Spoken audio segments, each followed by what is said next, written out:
We want communities, mixed income communities, where people who work and live and grew up in those communities can live in those communities. Where do we go from here? That was the question asked Monday during the Southern Connecticut Regional Housing Summit in Norwalk. It's a gathering of an amalgam of public, private, and nonprofit partners who are coming together to really examine what the issues in affordable housing are, both from a national and legislative standpoint, how they impact Southern Connecticut, as well as to deal with the foreclosure crisis, and ask the question, where do we go from here as we try to turn in this particular point in the economy? We've got areas of this community where a half-acre of land will cost you $1 million, and it is extraordinarily difficult in that context to create housing where people who are, let's call it in the bottom half below the middle class can afford to live there. That's what we face. And oh, by the way, the other thing we face, of course, is that many of the programs, and you'll recognize this issue, many of the programs that we have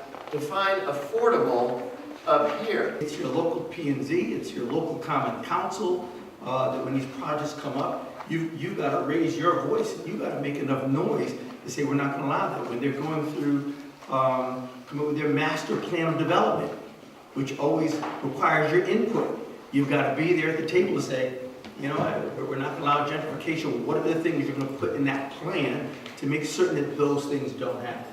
Keeping the public informed about what is going on in their community and in the state was a key part of the discussions. Certainly a lot of misinformation that's out there, which is why an opportunity like this, in order to discuss and get credible information out, is very important for people.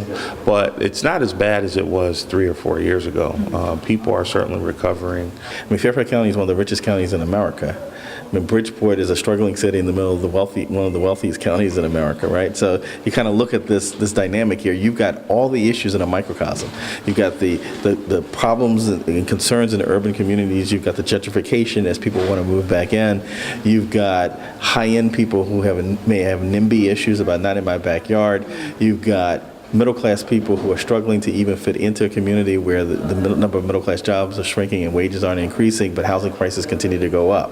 So you've got really sort of the entire, what's going on nationally is really going on as a microcosm right here. A foreclosure prevention clinic will take place on Wednesday, June 18th in Bridgeport. For more information, visit www.ctfairhousing.org. In Norwalk, I'm Kwajerba Crawfey for It's Relevant News.